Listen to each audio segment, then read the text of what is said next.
David had always believed that hard work spoke for itself. That's what his father told him growing up, and that's what he carried with him into every job he ever had. So when he landed a position at Henderson and Associates 3 years ago, he made a promise to himself. He would give it everything he had. He would be the kind of employee that any company would be lucky to have. Every morning, David's alarm went off at 5:30. While most people were still deep in their dreams, he was already up, getting ready for the day ahead. By 6:45, he was pulling into the office parking lot.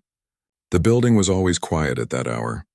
Just the hum of the heating system and the distant sound of the cleaning crew finishing up their night shift. He liked it that way. There was something peaceful about having the place to himself for a little while. He would make his coffee, settle into his desk, and start working through his tasks before anyone else even arrived. By the time his colleagues started trickling in around 9, David had already cleared half his to-do list. He never made a big deal about it. Never sent early morning emails just to prove he was there. He just did the work. David worked as a junior accountant at the firm. It wasn't glamorous, and it certainly wasn't what he had dreamed about as a kid. But it was honest work, and he was good at it. Really good at it, actually. He had an eye for details that others often missed. He could spot inconsistencies in spreadsheets the way some people could spot a typo in a book. It was like a sixth sense. But here's the thing about being good at the behind-the-scenes work. Nobody really notices it until something goes wrong. And when everything runs smoothly because you caught the problems before they became disasters, well, people just assume that's how things are supposed to be. David didn't just stick to his own work either. When new employees joined the company, he was always the first to offer help. He would spend his lunch breaks walking them through the company's systems, showing them shortcuts he had figured out over the years, making sure they felt welcome. He remembered what it was like to be the new person, feeling lost and overwhelmed. If he could make it easier for someone else, why wouldn't he? There were projects that nobody wanted to touch. The tedious ones, the ones that required hours of sorting through old files or cleaning up messy data from years past. David would volunteer for those too, not because he enjoyed them particularly, but because someone had to do them. And he figured if he could take that burden off someone else's shoulders, that was worth something. His manager, Mr. Peterson, was a man of few words. He had been with the company for over 20 years and had that weathered look of someone who had seen every possible workplace drama play out. He wasn't warm exactly, but he wasn't cold either. He was just there, professional, distant. The kind of boss who would give you a quick nod if you did something right and a stern talking to if you messed up.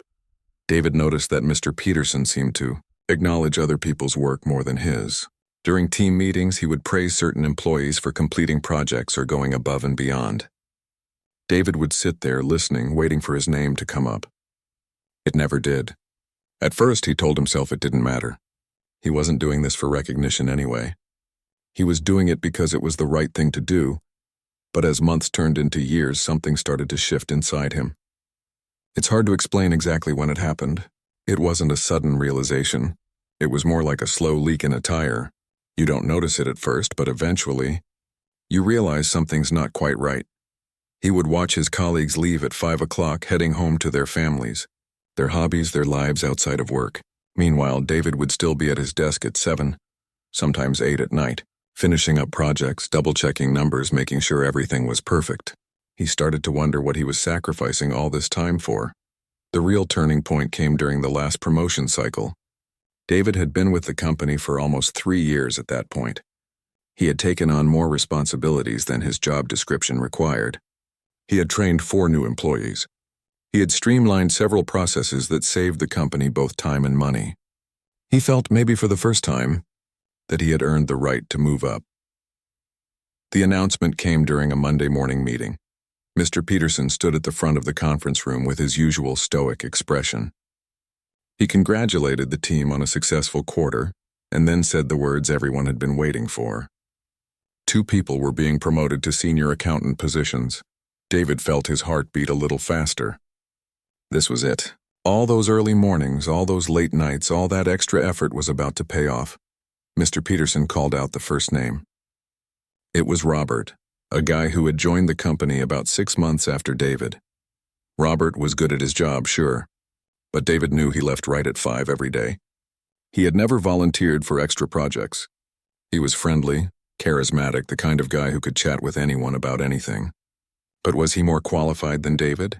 He honestly didn't think so. The second name was called Jennifer. She had been with the company for just over 2 years. She was smart, no doubt about it. But again, David couldn't help but feel confused. What had she done that he hadn't? What was he missing? His name was never mentioned. Not even as a runner-up. Not even as someone who had been considered. It was like he didn't exist. David sat through the rest of the meeting in a fog. He clapped when everyone else clapped. He smiled when everyone else smiled. But inside something was crumbling. After the meeting ended, he walked back to his desk, sat down and stared at his computer screen without really seeing it. That night he stayed late again. Not because he wanted to, but because he didn't know what else to do. Work had become such a huge part of his identity. If he wasn't the hardworking, reliable guy, then who was he? Over the next few weeks, David started to notice things he had been blind to before. He saw how Robert would stop by Mr. Peterson's office for casual chats. How Jennifer would share stories about her weekend during team lunches, making everyone laugh. They were building relationships, not just completing tasks. They were visible in a way that David had never been. David had always thought that the work itself was what mattered.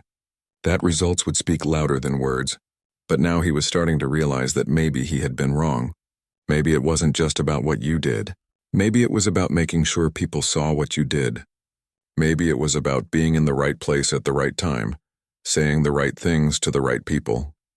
The thought exhausted him, because if that was true, then he had been playing the game all wrong, and he didn't know if he had the energy to start over.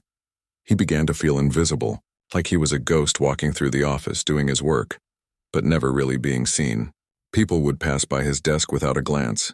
Meetings would happen without his input being asked for. He was there, but he wasn't really there. Some nights, lying in bed, he would wonder if he should just give up. Not quit entirely, but stop trying so hard. Stop coming in early. Stop staying late. Stop volunteering for the projects nobody wanted.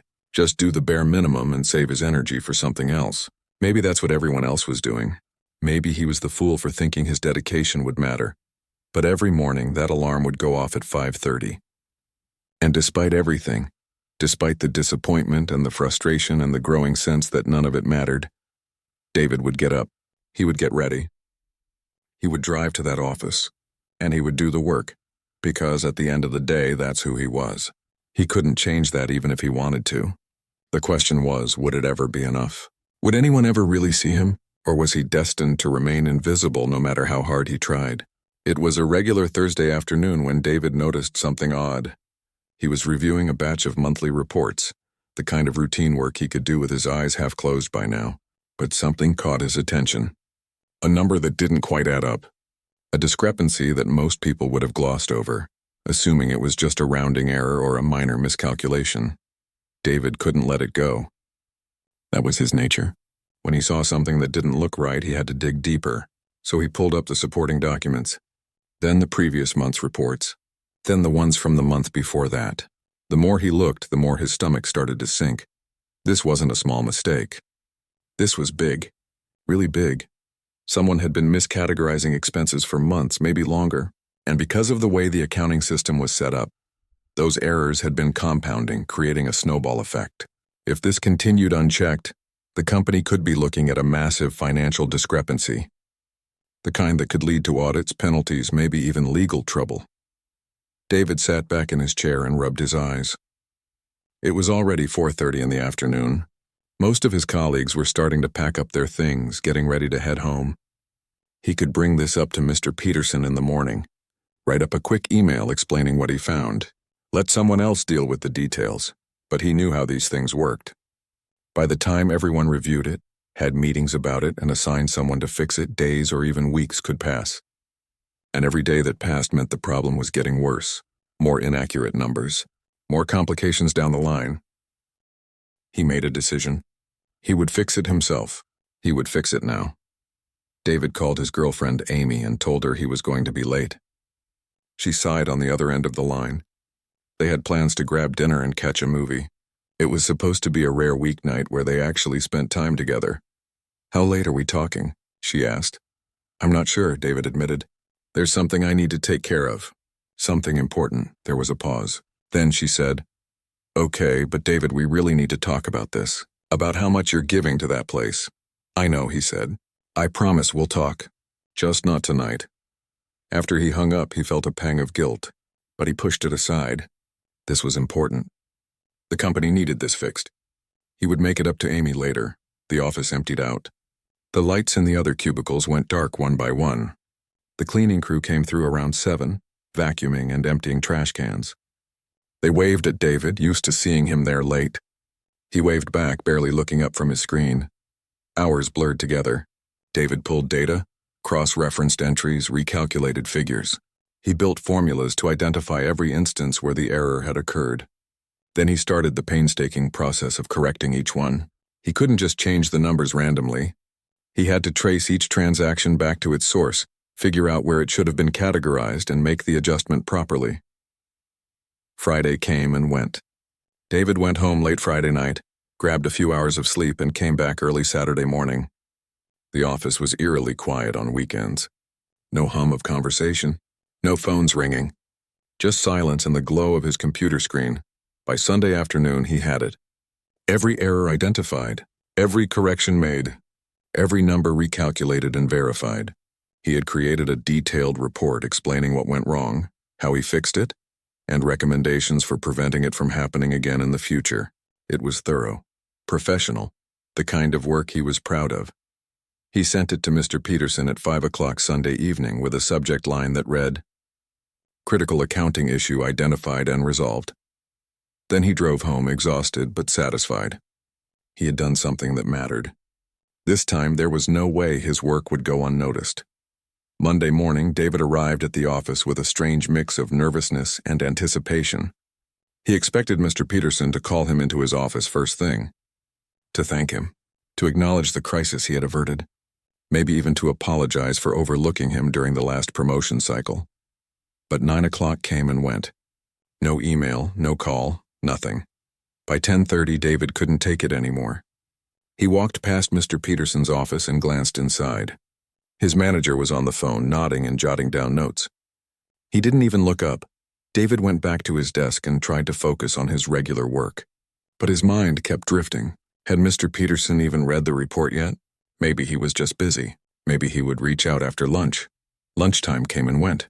Still nothing. Tuesday morning, same story. No acknowledgement. No response. It was like David's email had disappeared into a black hole. By Wednesday, David was starting to feel something he hadn't felt before. Not just disappointment, not just frustration. Something closer to anger. He had given up his entire weekend to fix a problem that could have seriously hurt the company. He had worked around the clock, sacrificed his personal time, done everything right, and he couldn't even get a simple thank you? Wednesday afternoon, David was walking back from the break room when he overheard voices coming from the conference room. The door was slightly ajar. He recognized Mr. Peterson's voice along with several other senior managers. Curious, he slowed his pace. "So the accounting error has been resolved," Mr. Peterson was saying. "We caught it early, thankfully. It could have been a real disaster if it had gone on much longer." David stopped walking. They were talking about his work. "Good catch," another voice said. "How did you identify it?" "Just routine review processes," Mr. Peterson replied. "You know how it is. You have to stay on top of these things." David felt like he had been punched in the gut. Routine review processes? That's how Mr. Peterson was framing it. Not a word about David. Not a mention of the weekend he had spent fixing everything. Just vague corporate speak that made it sound like some automated system had flagged the issue. He stood there in the hallway for a moment, frozen. Then he turned around and walked back to his desk. He sat down, opened his email, and stared at the screen. His hands were shaking slightly. Not from nervousness. From anger. Pure, unfiltered anger. For 3 years he had given this company everything. He had been the first one in and the last one out. He had helped people without being asked. He had taken on work that nobody else wanted. He had just saved them from what could have been a 6-figure mistake, maybe more. And in return, nothing. Not even the basic decency of having his name mentioned in a meeting. That night, David didn't stay late. He left at exactly 5 o'clock. It felt strange walking out with everyone else, looking at the parking lot full of cars instead of empty. Driving home while the sun was still up. When he got home, Amy was cooking dinner. She looked surprised to see him so early. Wow, she said. Did you get fired or something? No, David said. He sat down at the kitchen table and put his head in his hands. I think I'm done, Amy. She turned off the stove and sat down across from him. Done with what? Done killing myself for people who don't care. Done being invisible. Done pretending like any of it matters. Amy reached across the table and took his hand. I've been waiting for you to say that for a long time. Over dinner, they talked. Really talked in a way they hadn't in months. David told her everything. About the promotion cycle. About the weekend he spent fixing the accounting error. About overhearing Mr. Peterson take credit for his work. About feeling like no matter what he did, it would never be enough. So what are you going to do? Amy asked. David had been thinking about that all afternoon. I'm going to start looking for another job. I can't do this anymore. I can't keep waiting for someone to notice me. It's not going to happen. That night after Amy went to bed, David opened his laptop. He updated his resume for the first time in 3 years. He listed his accomplishments, his skills, his experience. Seeing it all written out, he realized just how much he had actually done. On paper, he looked impressive. It was only in reality in that office that he felt worthless. He started searching job boards. He applied to 3 positions that night, 2 at competing firms, 1 at a larger company across town. He didn't have high hopes, but he had to try. He had to believe that somewhere out there was a place that would value what he brought to the table. By Friday, David had an email back from one of the companies. They wanted to schedule an interview. His heart jumped when he saw the message. Someone out there was interested. Someone out there saw potential in him. He scheduled the interview for the following week. He didn't tell anyone at work. He just marked it on his calendar as a doctor's appointment and went about his business. Something had fundamentally changed in David. That invisible wall he had been hitting for 3 years had finally broken through. And on the other side was clarity. He wasn't going to wait around hoping for things to change. He was going to make the change himself. He decided to give himself a deadline, end of the month. Whether he had another job lined up or not, he would turn in his 2 weeks' notice. He would walk away from Henderson and Associates and never look back. Maybe it was risky. Maybe it was impulsive. But staying felt even riskier. Staying meant accepting that this was all he deserved. And he couldn't accept that anymore. For the first time in a long time, David felt something close to hope. Not hope that things would get better at his current job. That ship had sailed. But hope that somewhere out there was a place where his work would be seen, where his effort would be appreciated, where he wouldn't have to fight to be visible. He just had to be brave enough to find it. David had mentally checked out. Not in an obvious way. He still showed up on time, still did his work, still met his deadlines. But that fire that used to drive him, that need to go above and beyond, had dimmed to barely a flicker. He was going through the motions, counting down the days until he could hand in his resignation. The interview he had scheduled went well. Really well, actually. The hiring manager seemed impressed by his experience and asked thoughtful questions. They talked about work-life balance, about company culture, about growth opportunities, all the things David had been missing at Henderson and Associates. They said they would be in touch within a week. David left that interview feeling lighter than he had in months. He had decided. Friday would be the day. He would type up his resignation letter, print it out, and hand it to Mr. Peterson before the weekend. 2 weeks' notice, clean and professional. He didn't need to burn bridges. He just needed to move on. It was Tuesday when the email came through. David was halfway through his morning coffee when he saw it pop up in his inbox. The sender was listed as the CEO's assistant. That was unusual. In 3 years, David had never received a direct email from anyone in the executive office. He clicked it open. The subject line read, "Mandatory company meeting Friday, 3 p.m. David scanned the message. It was short and formal. All employees were required to attend a company-wide meeting in the main conference room this Friday afternoon. No additional details were provided.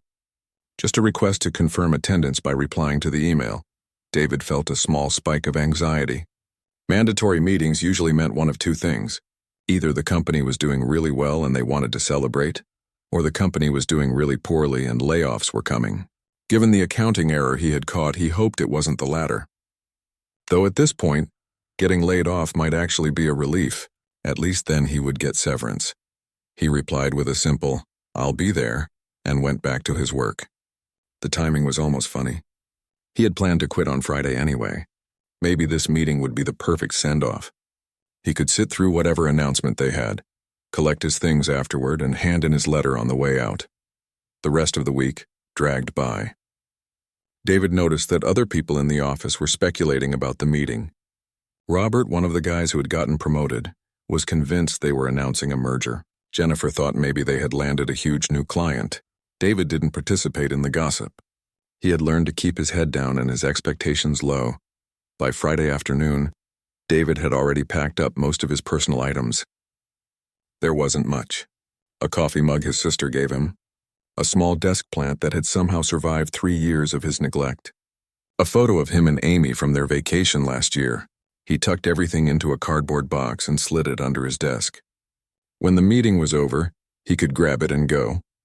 At 2:55, people started filing into the conference room. It was the biggest meeting space in the office, but even so, it was packed. Chairs were set up in rows, and people were standing along the walls. The entire company must have been there. At least 70 or 80 people. David found a seat near the back. He wanted to be able to slip out quickly if needed. He checked his phone. 3 o'clock exactly. The room quieted down. The CEO walked in. Her name was Linda Chen, and David had only seen her a handful of times. She was in her mid-50s, always dressed impeccably, with an air of confidence that made people naturally pay attention when she spoke. She was followed by the senior leadership team, including Mr. Peterson. Linda stood at the front of the room and smiled. "Thank you all for being here," she said. Her voice was warm but commanding. "I know these mandatory meetings can be nerve-wracking, so let me start by saying this is good news. Very good news." A collective sigh of relief rippled through the room. David felt his shoulders relax slightly. "We just closed out our best quarter in the company's history," Linda continued. "Revenue is up 22%. Client retention is at an all-time high, and we have several exciting new projects in the pipeline." People started clapping. David clapped along, feeling disconnected from the celebration. Good for the company, he thought. Too bad he wouldn't be around to see where it went. "But success like this doesn't happen by accident," Linda said, her tone shifting to something more serious. "It happens because of the people in this room, the ones who show up every day and do the work, even when it's hard, even when it's thankless, even when nobody's watching." David felt a strange prickling sensation at the back of his neck. Something about the way she said that last part. "Over the past few months, I've been doing some digging," Linda continued, "talking to department heads, reviewing performance metrics, looking at who's really driving this company forward, and what I found was both inspiring and, honestly, a little concerning." The room was completely silent now. Everyone was leaning forward slightly, trying to figure out where this was going. "I found that some of our hardest working employees are also our most overlooked. People who consistently deliver results but never make a fuss about it. People who fix problems before they become disasters but don't stick around for the applause. People who pour their heart and soul into this company while we, as leadership, fail to acknowledge them properly." David's heart was starting to beat faster. He told himself to calm down. She was speaking generally. This wasn't about him. "A few weeks ago, something happened that really opened my eyes," Linda said. She clicked a remote and the screen behind her lit up. It showed a spreadsheet. David recognized it immediately. It was his report. The one about the accounting error. His breath caught in his throat. "We had a critical accounting issue," Linda explained to the room. "The kind of mistake that, if left unchecked, could have cost this company hundreds of thousands of dollars. Possibly more. The kind of mistake that could have led to legal trouble, audits, and serious damage to our reputation." People in the room were murmuring. This was clearly news to most of them. "But that didn't happen," Linda said. "It didn't happen because one person caught the error. And not only did they catch it, they spent their entire weekend fixing it. Voluntarily, without being asked, without expecting recognition. They did it because it was the right thing to do." David felt like the walls were closing in. Every eye in the room would be on him in about 5 seconds, and he wasn't ready for it. He wanted to sink into his chair and disappear. "That kind of dedication is exactly what this company should be celebrating," Linda said. She paused, letting her words hang in the air. "And for 3 years, we've failed to do that properly." She looked directly at the back of the room, directly at David. "David Rodriguez," she said, her voice carrying across the space. "Can you stand up, please?" Time seemed to slow down. David's legs felt like they were made of concrete. Every single person in that room turned to look at him. He could feel their eyes. He could hear the whispers starting. He stood up slowly, his face burning. Linda smiled. For 3 years, David has been the kind of employee every company dreams of having. He arrives early. He stays late.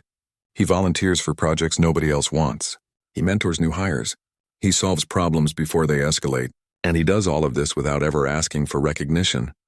David didn't know where to look. He settled on staring at a spot on the wall just above Linda's head. When Mr. Peterson brought David's performance to my attention, I'll be honest, I was embarrassed. Embarrassed that someone this valuable had been working under our radar for so long. Embarrassed that we almost let him slip through our fingers. Wait, what did she just say? Mr. Peterson brought his performance to her attention. David's eyes flicked to his manager, who was standing off to the side. Mr. Peterson caught his gaze and gave him the smallest nod. Almost like a secret acknowledgement. So today I want to correct that oversight, Linda said. She clicked to the next slide. It showed a new organizational chart. Effective immediately, David is being promoted to senior accountant, with a salary increase of 20% and a reporting structure that will allow him to take on more strategic projects. The room erupted in applause, real genuine applause. People David barely knew were clapping for him. Some were even standing. David felt like he was floating outside of his body. This couldn't be real. This had to be some kind of dream. Just days ago, he was ready to walk away from this place forever. And now, David, I know we can never make up for the time we didn't see you, Linda said over the applause. But I hope this is a start. Thank you for everything you do. Thank you for being the backbone of this company, even when we didn't acknowledge it. The meeting wrapped up shortly after. People came up to David, shaking his hand, congratulating him. Some apologized for not noticing his work before. Others shared their own stories of feeling overlooked. It was overwhelming in the best possible way. As the crowd thinned out, Mr. Peterson approached him. David had so many questions, but his manager spoke first. "Walk with me," he said simply. They left the conference room and headed toward Mr. Peterson's office. David's mind was racing. Nothing made sense. He had been so sure that nobody saw him, that nobody cared. And now this? Mr. Peterson closed the door behind them and gestured for David to sit. Then, for the first time in 3 years, his manager's face broke into a genuine smile. "I bet you have some questions," he said. David sat down in the chair across from Mr. Peterson's desk, still trying to process everything that had just happened. His hands were trembling slightly, and he clasped them together to keep them still. He did have questions, about 1,000 of them, but he couldn't seem to form any words. Mr. Peterson leaned back in his chair and studied David for a moment. "You look like you've seen a ghost," he said, the smile still on his face. "I feel like I have," David managed to say. "I don't understand what just happened." "What happened," Mr. Peterson said, "is that you finally got the recognition you should have gotten a long time ago, and I owe you an apology for how long it took." David shook his head. "But during the last promotion cycle, my name wasn't even mentioned. And then that report I sent you about the accounting error, you didn't respond. You didn't even acknowledge it. I heard you in that meeting, talking about it like it was just routine, like I hadn't spent my entire weekend fixing it." Mr. Peterson's expression shifted to something more serious. "I know, and I know how that must have felt. But I need you to understand something, David. Everything I've done over the past 6 months has been intentional." "Intentional?"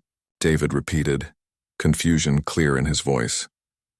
"About 8 months ago, Linda asked all department heads to identify our strongest performers, not just people who met their goals, but people who went beyond them, people who had real leadership potential." Mr. Peterson opened a drawer in his desk and pulled out a thick folder. He set it in front of David. "This is your file," he said. "Every project you've completed, every extra task you volunteered for, every new hire you mentored, every late night and early morning. I've been documenting all of it." David stared at the folder. It had to be at least 2 inches thick. "You've been documenting my work?" "For over a year now," Mr. Peterson confirmed. "When Linda first asked me about top performers, your name was the first one that came to mind. But here's the thing. Promoting someone isn't just about saying they deserve it, especially when we're talking about moving someone up in a significant way. You need evidence. You need a case." He opened the folder and pulled out several documents. Performance reviews, project completion reports, email chains where other employees praised David's help, even printouts of the time logs showing his consistent early arrivals and late departures. I needed to build an airtight case, Mr. Peterson continued, because I wasn't just asking for a promotion. I was asking for you to skip over the intermediate level entirely. I was asking for a 20% raise instead of the standard 10. I was asking for you to be put on strategic projects that are usually reserved for people with twice your tenure. David's mouth felt dry. I had no idea. That was the point, Mr. Peterson said gently.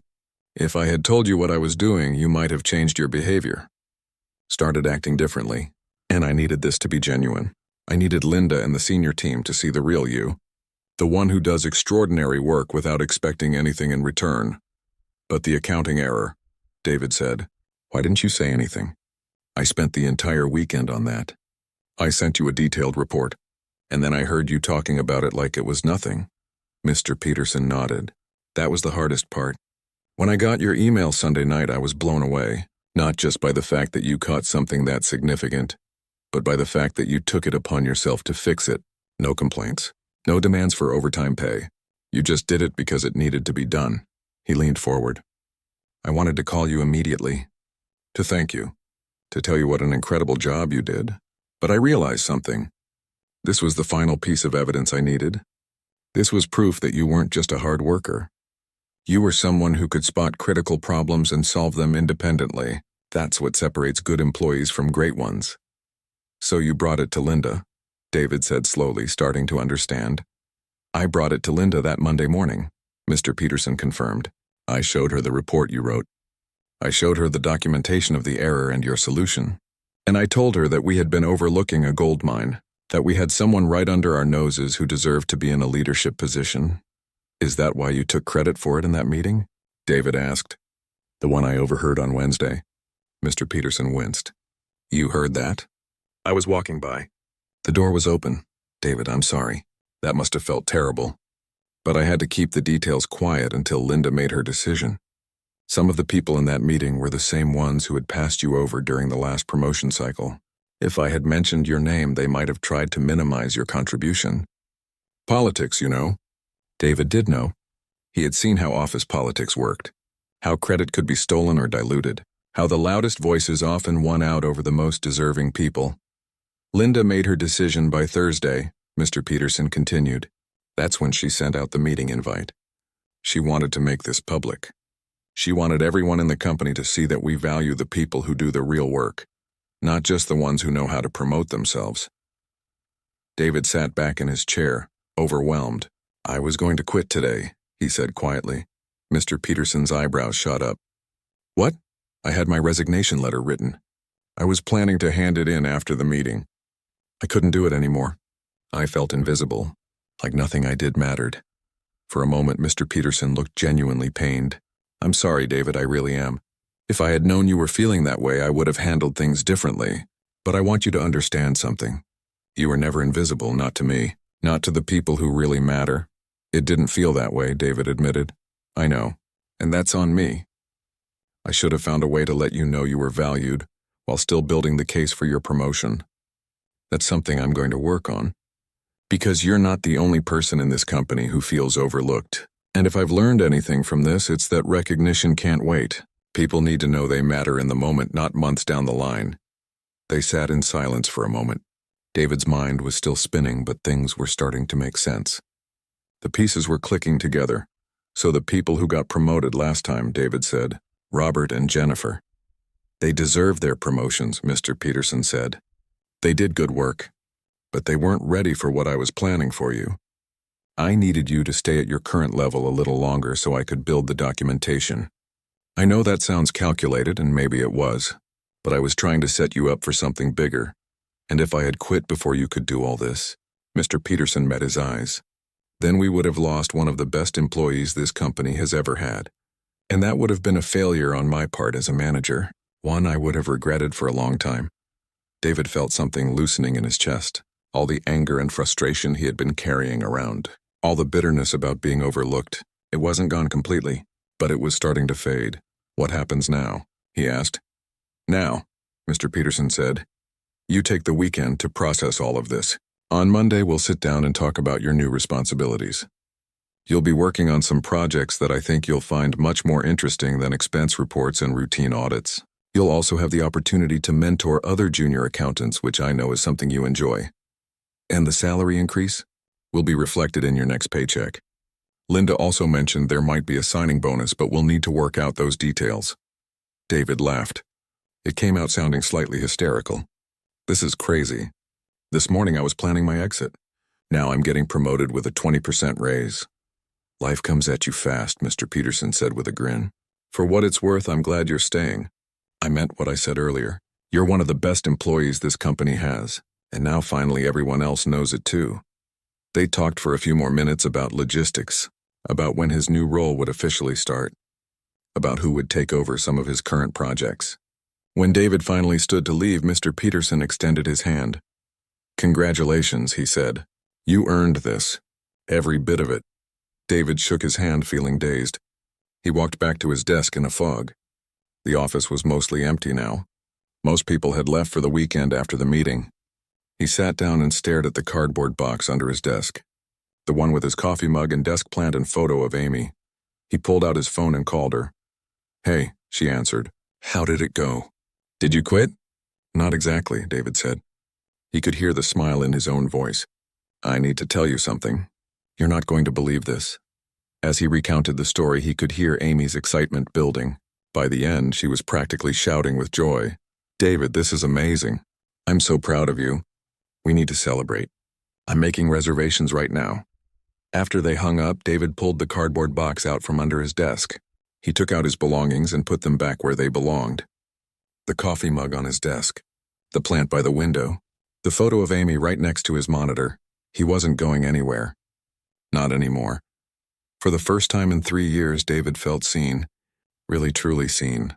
Not just for what he did, but for who he was. Someone who cared. Someone who worked hard not for recognition, but because it was the right thing to do. Someone who had been building something valuable all along, even when he couldn't see it himself. And now, finally, everyone else could see it too. Monday morning felt different. David's alarm went off at 5:30 like it always did, but for the first time in months he actually wanted to get out of bed.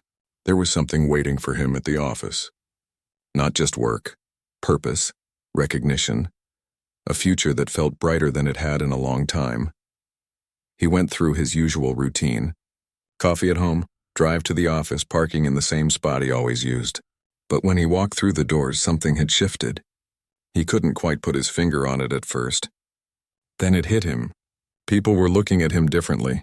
Congrats, David, someone called from across the lobby. It was Beth from Human Resources. She had never spoken to him before beyond polite nods in the hallway. Thanks, he said, still not quite used to the attention. As he made his way to his desk, more people stopped him. A guy from IT shook his hand. 2 women from marketing told him they had heard great things about his work. Even Robert, one of the people who had been promoted before him, came over with a genuine smile. Hey man, that was really cool what happened Friday, Robert said. I had no idea you had been doing so much behind the scenes. We should grab lunch sometime. I'd love to hear more about how you caught that accounting issue. David agreed, surprised by the warmth in Robert's voice. Maybe he had been wrong about some of his colleagues. Maybe they hadn't been ignoring him on purpose. Maybe they just hadn't known. When he got to his desk, he noticed something new. A placard with his name and new title. David Rodriguez, Senior Accountant. It was a small thing, just a piece of engraved metal. But seeing it there made everything feel real. He sat down and opened his email. There was already a message from Mr. Peterson asking him to come by his office whenever he got in. David grabbed his coffee and headed over. Morning, Mr. Peterson said, gesturing for him to sit. How was your weekend? Honestly, kind of surreal, David admitted. I kept waiting to wake up and realize it was all a dream. Mr. Peterson laughed. I bet, but it's very real. And today we're going to start mapping out what your new role looks like. He pulled out a folder. I've been working on some project assignments that I think you'll find interesting. For the next hour, they went through different initiatives. One involved streamlining the company's financial reporting processes. Another was about implementing new audit procedures to prevent the kind of error David had caught from happening again. There was even talk about David eventually managing a small team. "I don't want to overwhelm you," Mr. Peterson said. "We'll phase these in gradually, but I want you to know that the work you'll be doing is important, strategic, the kind of stuff that shapes where this company goes." David felt a rush of excitement. This was what he had been missing. Not just the recognition, but the sense that his work mattered on a bigger scale. "There's something else I want to talk to you about," Mr. Peterson continued. "Linda mentioned this in the meeting, but I want to emphasize it. We failed you, David, as a company, as leadership, and especially me as your direct manager. We let you work in the shadows for too long." "You explained why," David said. "I understand you were building a case." "I was. But that doesn't excuse the fact that you were walking around here feeling invisible, feeling like your work didn't matter. No employee should feel that way, regardless of what's happening behind the scenes." Mr. Peterson leaned forward. "So I want to ask you something. Now that you're in a senior role, and now that you know what it feels like to be overlooked, I want you to help me make sure it doesn't happen to anyone else. I want you to keep your eyes open for people who are doing great work quietly, people who might be the next you. Can you do that?" David hadn't expected that, but he immediately knew the answer.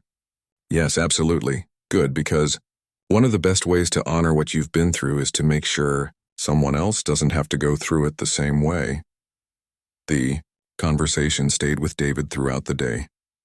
He started noticing things he had been too absorbed in his own frustration to see before, like how Angela from the mailroom always stayed late to make sure urgent packages got processed, or how Kevin, one of the newer junior accountants, had a habit of double-checking everyone's work, catching small errors before they became problems. These were people doing good work. Quiet work, the kind that could easily go unnoticed if nobody was paying attention. During lunch, David took a walk around the office instead of eating at his desk like he usually did. He stopped by Kevin's cubicle. "Hey, Kevin, you got a minute?" he asked. Kevin looked up, surprised. "Sure, what's up?" "I've been noticing how thorough you are with your reviews. You caught that mistake in the Johnson account last week before it went to the client.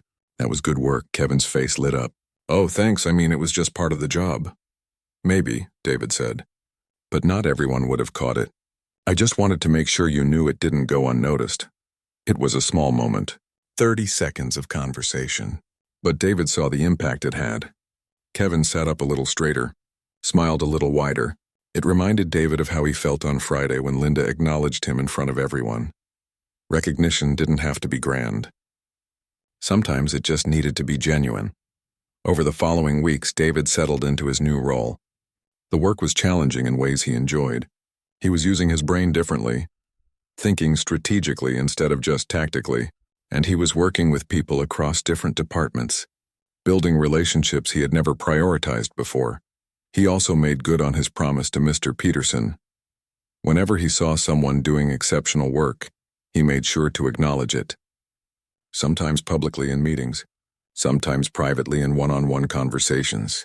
He started a habit of sending quick emails to people's managers when he noticed something worth recognizing. One afternoon, about a month into his new position, David was in a meeting with Linda and several other senior leaders. They were discussing the Q4 strategy when Linda turned to him. "David, you've been analyzing our expense patterns. What's your take on where we should be cutting costs?" A few months ago, being put on the spot like that would have made him nervous. But now he had prepared for this. He had the data. He had the confidence. "I think we're looking at the wrong areas," he said. "Everyone wants to cut costs in departments that are easy to measure. But the real waste is in our redundant processes. We have 3 different approval systems for expenses under $5,000. If we streamlined that to one system, we'd save hundreds of hours annually. That's money." Linda nodded, impressed. "That's exactly the kind of thinking we need. Can you put together a proposal?" "Already working on it," David said. After the meeting, one of the other senior leaders pulled him aside. "You've really hit the ground running in this role," she said. "It's impressive how quickly you've adapted." "Thank you," David said. "But honestly, I've been ready for this for a while.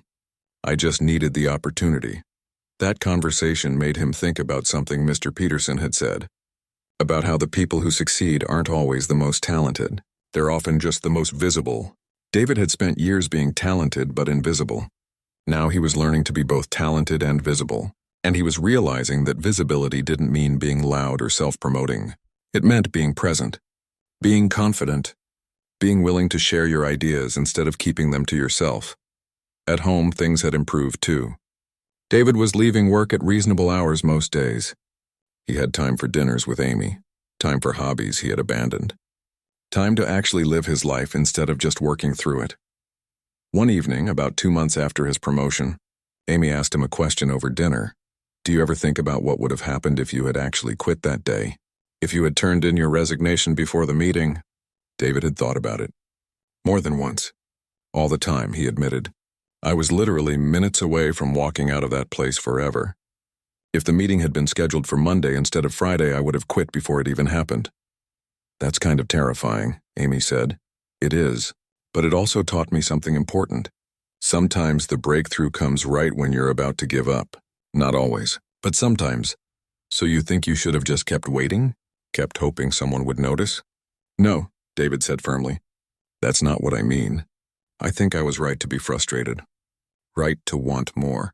Right to start looking for other opportunities. The problem was I had convinced myself that nobody saw me, that nobody cared. And that wasn't actually true. It just looked that way from where I was standing. He set down his fork. The real lesson isn't about waiting for recognition. It's about understanding that sometimes things are happening behind the scenes that you can't see, and also about knowing your own worth, whether anyone else recognizes it or not. That's very wise, Amy said with a smile. Yeah, well, I had a lot of time to think about it. David learned something else too, that the story you tell yourself matters. For 3 years, he had been telling himself that he was invisible, that his work didn't matter, that nobody cared. And that story had shaped how he experienced everything. Every missed acknowledgement became proof of his narrative. Every overlooked contribution reinforced his belief. But the truth was more complicated. His work had mattered. People had been watching. Things had been happening that he couldn't see. The story he was telling himself was only part of the picture. Now he tried to be more careful about the stories he created. When something didn't go his way, he didn't immediately assume the worst. When someone didn't acknowledge his contribution, he didn't take it as evidence that they didn't care. He left room for complexity, for context he couldn't see, for the possibility that something else was going on. 3 months after his promotion, David was asked to speak at a company-wide meeting. Linda wanted him to talk about the accounting error he had caught and how the company was implementing new procedures because of it. Standing at the front of that conference room, looking out at all those faces, David felt a strange sense of completion. This was the room where his life had changed, where he had gone from feeling invisible to being truly seen. When I found that accounting error, he told the group, I almost didn't do anything about it. I was tired. I was frustrated.